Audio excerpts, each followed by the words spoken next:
Desde que tengo memoria, se podría decir que yo he sido una persona diferente a la gran mayoría de los de mi entorno. Recuerdo perfectamente que mientras otros niños en la primaria se juntaban entre ellos en el recreo, yo era alguien completamente apartado, tanto por voluntad propia como por desinterés de otros niños en juntarse conmigo. En cambio, prefería jugar en solitario usando nada más que mi imaginación como si fuese un Backyardigan, lo cual, como se imaginarán, me traía ciertas instancias de burla. Bueno, ¿para qué les miento? Lo cierto es que gran parte de mi infancia fui víctima de mucho bullying, aunque este era principalmente verbal. Tampoco llegó al extremo de colgarme de los chones en el asta de la bandera, como en Disparos Unidos. Incluso, aun cuando llegué a juntarme con grupos de amigos, la verdad es que nunca llegué a sentirme completamente cómodo, pues en muchas instancias sentía que sobraba, que realmente no conectaba con todo lo que decía el grupo, y sobre todo en instancias cómicas y sarcásticas. Claro, cuando se trataba de amigos muy íntimos, esta sensación no estaba, pero ahí chocaba otro detalle negativo de mí, el querer hacer todo a mi manera. Esto quizás podría deberse a que era un niño un tanto consentido, ya que por muchos años fui hijo único, o al estar tan acostumbrado a jugar solo, ya sea con mi imaginación o con mis juguetes, siempre acostumbraba a tener el control de lo que se hacía, y cuando ese no era el caso, realmente era difícil estar cómodo o siquiera entender las reglas del juego. A eso le sumamos una poca tolerancia a la frustración. Cuando perdía un juego grupal en el recreo o en la clase de educación física apenas un minuto de haber empezado, no me daba pena hacer ya sea un berrinche o estar el resto del juego con el ceño fruncido y ponerme en plan de no me hables que muerdo. O cuando jugaba al Halo con mis primos mayores, que siempre terminaba siendo la mamá de Bambi, pues constantemente estaba diciéndoles que cambiémosle a otro juego o juguemos la campaña, y siempre me iba resentido de no poder haber hecho ninguna kill, pero sí haber sido todas las kills. Bueno, siendo honestos, ese nivel bajo de frustración todavía lo tengo, razón por la cual me he negado a jugar juegos conocidos por su dificultad como Hollow Knight, Cuphead, los Five Nights at Freddy's originales y varios Souls-like.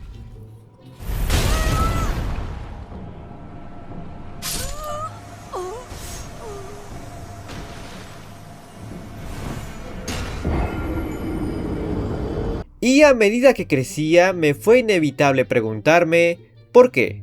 ¿Por qué era tan difícil para mí socializar, llevarme bien con la gente y salir de mi zona de confort? ¿Por qué estaba tan obsesionado con tener el control y de centrarme en un tema particular y no me sentía cómodo cuando ese no era el caso? Incluso durante varias instancias de mi infancia y adolescencia llegué a ser atendido por varios psicólogos y pediatras, donde estos determinaron que poseía problemas de aprendizaje y de desarrollo social. Y aunque ninguno de ellos llegó a confirmar nada, mi madre sospechaba arduamente que yo poseía lo que en ese entonces se conocía como síndrome de Asperger, que hoy en día se le conoce como trastorno del espectro autista. Sin embargo, y pese a los años de sospechas, no sería hasta mis 18 años que se me daría una confirmación oficial de parte de una especialista. Lo curioso es que yo realmente no le dije nada, pues esta supuestamente pudo concluir esto de tan solo ver mi lenguaje corporal. Así de obvio soy aparentemente. Yo no sé si el mero lenguaje corporal es prueba suficiente como para determinar el autismo de alguien, pero supongo que ella ya era lo bastante experimentada en su ámbito como para reconocer esas señales y patrones. Pero retrocediendo un par de años, específicamente en el 2012, ocurrió un hecho bastante singular en mi vida. Conocí la franquicia de My Little Pony, una serie que, de modo completamente inexplicable para mí, me atrapó de forma casi instantánea. Y por ende conocí al sorprendentemente fandom que se había formado detrás de este, el cual apenas llevaba unos pocos años de haber existido, pero para ese punto ya se habían consolidado como uno de los fandoms más creativos del internet, tanto por sus buenas obras como por las cuestionables. Y tras varios años en el fandom, tras conocer a muchas personas de este, tras tener un canal dedicado principalmente a esta franquicia, he notado que muchos de estos integrantes son como yo, gente creativa, gente artística, gente con gustos muy definidos, pero también introvertidos, con ciertas limitaciones sociales o incluso un historial complicado con respecto a su vida escolar. Gente autista, básicamente, de mayor o menor grado. Y revisando contenido de otros canales, me he dado cuenta de que este patrón no es solo de mi círculo social, es directamente una estadística comprobada o al menos una especulación con bases muy sólidas. Y dado que el pasado 2 de abril fue el Día Mundial de la Concientización sobre el Autismo, que no te culpo si no sabías que este día existía, porque no es como que las empresas cambien su logo por el símbolo del orgullo autista, que tampoco me sorprendería que no conocieses. Consideré esta la ocasión perfecta para responder este cuestionamiento que había querido plantear desde hace un buen tiempo. ¿Por qué My Little Pony es popular entre autistas? No es la única franquicia de animación que podríamos hacerle esa pregunta, pero es la que más nos interesa en este canal, aunque esencialmente creo que la respuesta podría aplicar para todos los casos. Por lo que sin más, comencemos. Pero antes, un anuncio de nuestro querido sponsor. ¿Eres un jugador de PC o móviles dedicado, pero sufres constantemente de lag? ¿Tu ping está a más de 1000 ya que te encuentras a un continente de distancia del servidor más cercano? Bueno, por suerte hay una solución para eso, y es ExitLag.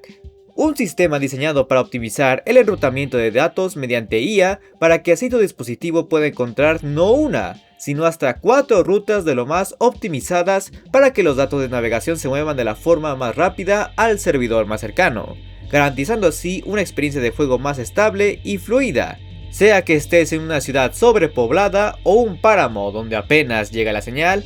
ExitLag cuenta con más de 1000 servidores alrededor del mundo, incluyendo nuestra amada Latinoamérica, así que ten por seguro que estarás al alcance de uno.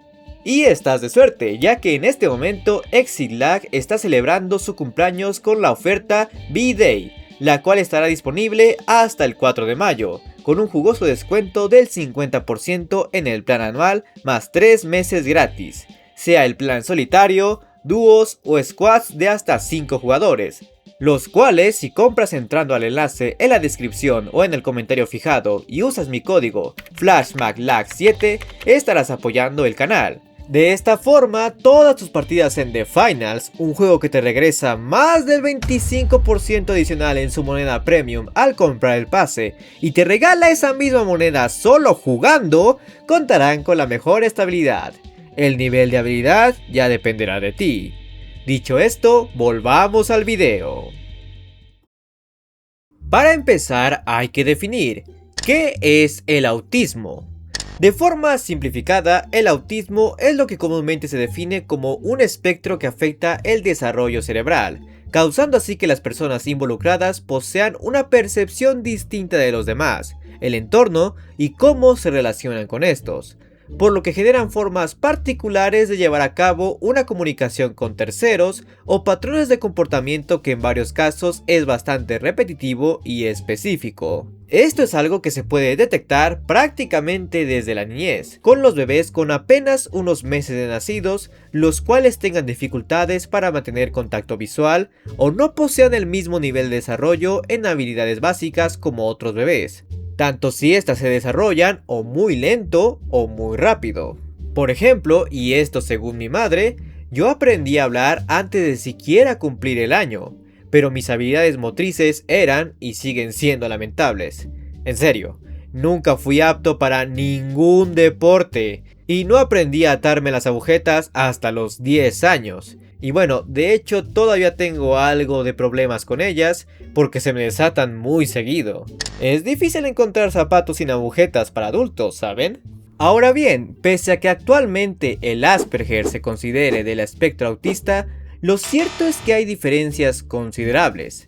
El desarrollo intelectual de los Aspergers puede ser normal o incluso superior en algunas áreas, mientras que el de los autistas tienden a tener un desarrollo más lento. Lo mismo aplica con el lenguaje. Hay autistas que desarrollar la capacidad del lenguaje es bastante complicado, e incluso algunos de estos directamente no hablan. Créanme, convivo 24/7 con alguien con esta limitante. Ella entiende todo o la mayoría de las cosas que le digo, pero no es capaz de darme una respuesta enteramente comprensible. Algo que los Aspergers usualmente no tenemos, aunque en mi caso particular sí se me dificulta la pronunciación de ciertas palabras.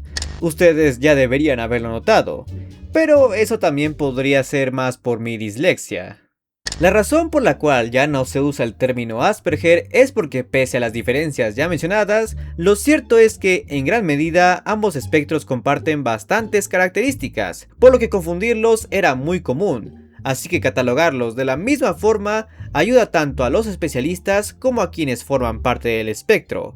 Además, la persona de donde viene el nombre de Asperger tenía vínculos con personas con las que es mejor no relacionarse.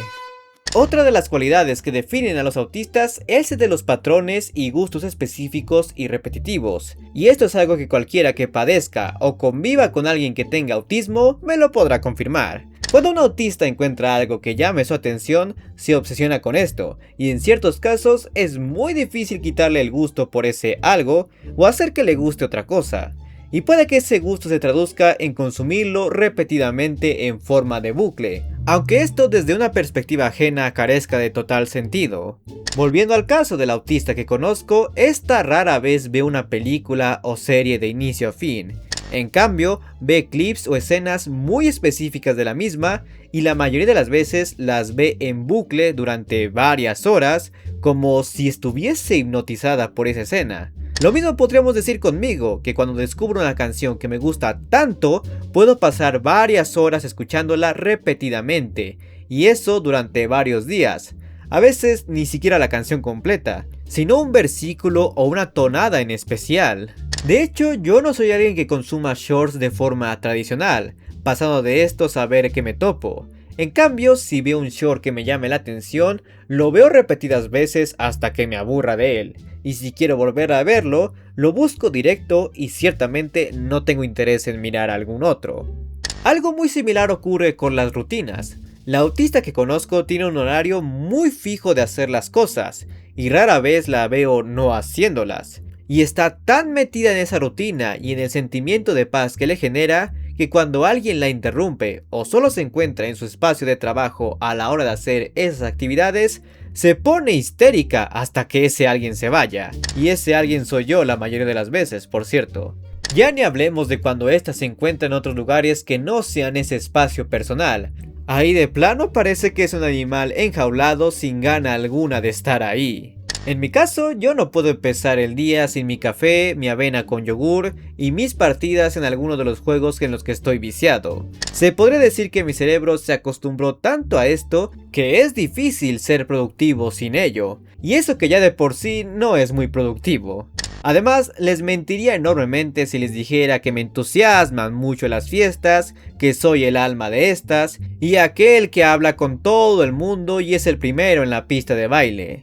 Lo cierto es que hace mucho tiempo que no pongo un pie en la pista de baile, y mi principal interés en las fiestas es la comida.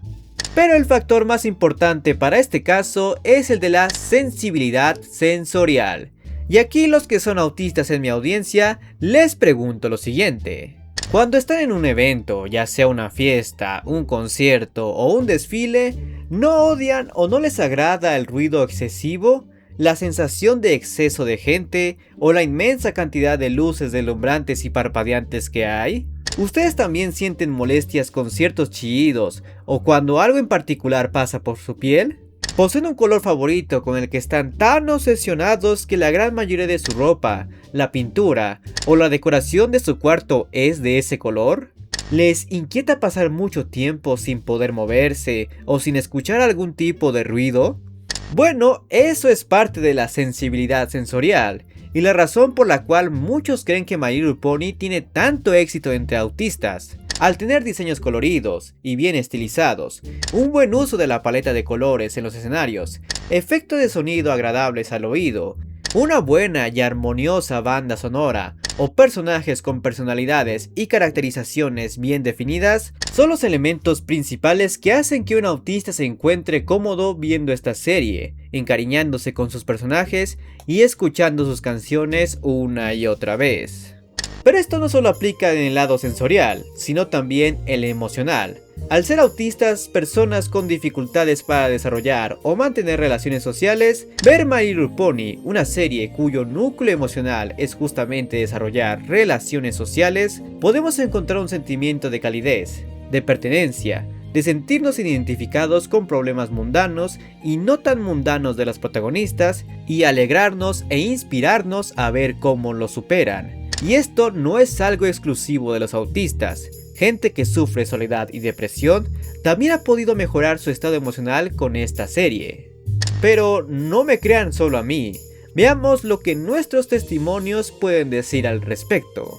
Hola a todos, soy Giralex y sí, soy autista. Mi gusto por la serie se nota bastante debido a que soy fan de Adorable y My Little Pony tiene muchos personajes así por mostrar, tal como Spike, que a pesar de ser el personaje tierno y chiquito que básicamente te derrites con tan solo verlo, va como la voz de la razón de Twilight. O también pongo de ejemplo a los Crusader Crusaders, que de por sí son adorables a simple vista. Y su propósito de ayudar a otros a descubrir sus talentos es bastante noble. Big Mac, que a pesar de ser el típico personaje de pocas palabras, tiene sus momentos tiernos e inolvidables. Y no podría decir cuál de los Joneses me gusta más, ya que empatizo con todos ellos y cómo va creciendo su amistad. Se nota bastante el gusto que tengo por sus personajes, ¿no? El punto es que vas conectando con todos los personajes de una manera u otra. Y no solo los personajes, sino su historia, animación y las enseñanzas que deja. Y básicamente es por lo que me gusta, una buena historia interpretada por personajes tiernos con los cuales puedes simpatizar. Yo a mí porque me gusta tanto My Little Pony desde cuando empezaba. Inicié en el año 2012 cuando intenté hacer Brony viendo los primeros capítulos. Sí, me había cambiado la vida cuando entraba al fandom. Y eso me ilusionó tanto para que, como yo empezaba, como todo esto, la comunidad Brony que merezco la vida. Aquí la gente me apoya porque My Little Pony siempre ha sido un entorno para esta etapa para todos. Por esto My Little Pony siempre está con nosotros, para siempre, para muchos. Y como dije, cuando a un autista le gusta algo, le gusta en serio. Gracias a eso, me atrevo a decir que el fandom Brony fue y sigue siendo uno de los fandoms más apasionados y creativos que hay en el internet, creando diverso contenido de distintos medios, musical, ilustrado o animado, tanto entrañable y adorable hasta el inquietante. Y luego están esos edits feos en TikTok que hacen que quiera sacarme los ojos. Esta misma popularidad entre gente dentro del espectro se vio reflejada en personajes que han sido considerados como buenas representaciones. Tal es el caso de la familia Pie, principalmente Maud y Marvel. Ambas con capacidades sociales limitadas, apasionadas por gustos específicos y en el caso de Marvel una capacidad de comunicación muy limitada si no tomamos en cuenta los cómics. Y hasta el día de hoy se ha debatido si la propia Pinkie podría tener autismo, un debate que de hecho se ha llevado con cada una de las protagonistas. Personalmente no creo que todas la posean, ni siquiera Pinkie, pero en lo que respecta a Fluttershy y Twilight, pues a ellas sí las vería como las que más encajan con las características propias del autismo. Problemas o falta de interés en socializar, gustos muy específicos que rayan en la obsesión y una necesidad constante de tener control sobre la situación de la forma más organizada posible. Otros casos que podríamos considerar sería Maud Bryer, el novio de Maud, que tiene todos los rasgos propios de un autista algo caricaturizado, Izzy de la G5, alguien que también tiene dificultades para socializar, obsesión con las manualidades y algunos rasgos de déficit de atención. Derpy Hobbs, alguien que también tiene claros rasgos de déficit de atención, no parece entender el sarcasmo o ciertas indicaciones y sus habilidades motrices no son las mejores, aunque esto también puede deberse a su estrabismo. Incluso el Rey Sombra en los cómics muestra claros indicios de autismo, pues este tuvo claros problemas de desarrollo del lenguaje y era incapaz de entablar una relación con alguien que no fuera Radiant Hope. No estoy diciendo que esta serie fuese pionera en promocionar personajes neurodivergentes, No, personajes así han habido por años en la animación y en los medios en general, aunque es cierto que por muchos años estos han sido en roles menores o como personajes cuyo papel principal es ser un alivio cómico o un supergenio de las computadoras. Estereotipos muy comunes para los neurodivergentes, pero sin explorar realmente la profundidad de los percances sociales y emocionales que este tipo de personas tienden a sufrir por su condición. Por suerte, actualmente existen series y películas que abordan el tema del autismo como algo central y lo hacen con la respectiva seriedad y dignidad que amerita, tratando a sus protagonistas como gente común, que quizás no dejen de necesitar un trato especial para funcionar en sociedad, pero cuya finalidad es no verlos como unos simples bichos raros y cómicos. Una meta que admiro bastante y que aquí entre nos he querido alcanzar. Desde hace años he querido desarrollar una serie protagonizada por un autista de grado 3, un objetivo que sé perfectamente que es difícil, dado a las delicadezas del tema, sobre todo porque dicha serie no está ambientada en un entorno realista, sino en uno de fantasía basado en el México prehispánico con toques futuristas. Sí, sé que esa es una descripción muy enredada, pero les juro que tendrá sentido cuando llegue a explicar más a fondo la idea, si es que alguna vez lo hago. Pero bueno, ahora dime tú, ¿eres autista? ¿O conoces a algún autista que le guste esta franquicia de burras de colores? Y si la respuesta de alguna es sí, ¿por qué? Te estaré leyendo en los comentarios.